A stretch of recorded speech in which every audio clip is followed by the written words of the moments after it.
കേരളത്തോടുള്ള കേന്ദ്രത്തിൻ്റെ അവഗണന ഇപ്പോഴും തുടർന്നുകൊണ്ടേയിരിക്കുകയാണ്. എന്നാൽ ഈ അവഗണനയിലൊന്നും തകർന്നു പോകുന്ന ഒരു സർക്കാരല്ല കേരളത്തിനുള്ളത്. കേന്ദ്ര സർക്കാർ പണം നൽകിയാലും ഇല്ലെങ്കിലും വയനാട് ചൂരൽമല ദുരന്തബാധിതർക്ക് പുനരധിവാസം കേരളം നടപ്പിലാക്കുക തന്നെ ചെയ്യുമെന്ന് പറഞ്ഞിരിക്കുകയാണ് CPM സംസ്ഥാന സെക്രട്ടറി MV ഗോവിന്ദൻ. പുനരധിവാസത്തിന് കേന്ദ്രം സഹായിക്കുമെന്ന് പ്രതീക്ഷിച്ചിരുന്നു.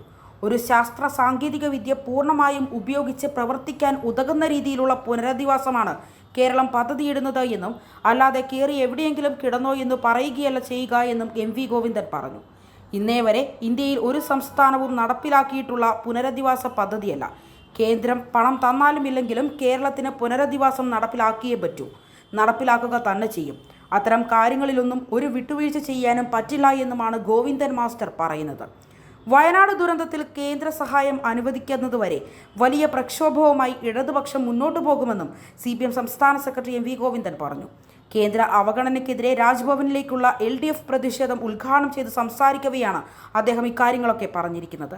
കേരളത്തിൻ്റെ ആവശ്യം ഔദാര്യമല്ല, മറിച്ച് അവകാശമാണ് എന്നും ഗോവിന്ദൻ മാസ്റ്റർ പറഞ്ഞു. സമരത്തിന് ഞങ്ങളില്ല എന്ന നിലപാടാണ് കേരളത്തിലെ പ്രതിപക്ഷത്തിന്.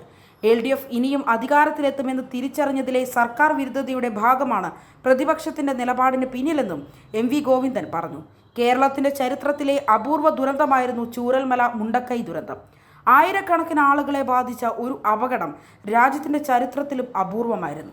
ദുരന്തബാധിതരെ ആശ്വസിപ്പിക്കാൻ കേന്ദ്ര ഏജൻസി പ്രതിനിധികളും പ്രധാനമന്ത്രിയും വയനാട്ടിലെത്തുകയും ദുരിതാശ്വാസത്തിന് ആവശ്യമായ സഹായങ്ങൾ നൽകുമെന്ന് ഉറപ്പു നൽകുകയും ചെയ്തു. ഉറപ്പു നൽകി 4 മാസമായിട്ടും സഹായത്തിൻ്റെ കാര്യത്തിൽ തീരുമാനമില്ല. കേന്ദ്രമന്ത്രിമാർ ലോക്സഭയിലും രാജ്യസഭയിലും ആദ്യം വിഷയം പരിഗണിക്കുമെന്നും പിന്നീട് അതിന് സാധ്യതയില്ല എന്നും പറയുന്നു. കേരളം ഇന്ത്യൻ യൂണിയന്റെ ഭാഗമാണ്.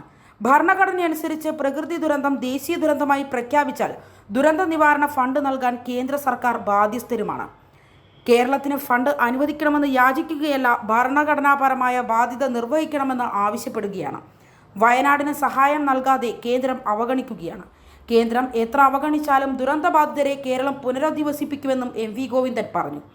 വയനാട് ദുരന്ത സഹായത്തിൽ കേന്ദ്രം കേരളത്തെ ഇപ്പോഴും അവഗണിച്ചുകൊണ്ടിരിക്കുക തന്നെയാണ്. ഇതിനെതിരെ ശക്തമായ പ്രതിഷേധം ഉയരണം. മുണ്ടക്കൈ ചൂരൽമല ദുരന്തം ദേശീയ ദുരന്തമായി പ്രഖ്യാപിക്കുന്നതിനോടൊപ്പം ദുരിതബാധിതർക്കുള്ള സഹായങ്ങളുടെ കാര്യത്തിലും കേന്ദ്രം മറുപടി നൽകിയിട്ടില്ല. ഇതിലും ദുരന്തവ്യാപ്തിയില്ലാത്ത സംസ്ഥാനങ്ങൾക്ക് സഹായം നൽകാൻ കേന്ദ്ര സർക്കാർ മുമ്പ് തയ്യാറായിട്ടുമുണ്ട്. നേരത്തെ പ്രളയ സമയത്ത് വിവിധ രാജ്യങ്ങൾ സഹായം അറിയിച്ചപ്പോഴും കേന്ദ്ര സർക്കാർ സ്വീകരിച്ച നിലപാട് നിഷേധാത്മകമാണ്. ഇത്തരം കാര്യങ്ങളിൽ സംസ്ഥാനത്തിൻ്റെ പൊതു താൽപ്പര്യത്തോടൊപ്പം കേന്ദ്ര സർക്കാർ നിൽക്കുന്നില്ല. കേന്ദ്രത്തിന് വിപരീത നിലപാടുകളാണുള്ളത്. ഇത് ഗൗരവകരം തന്നെയാണ്.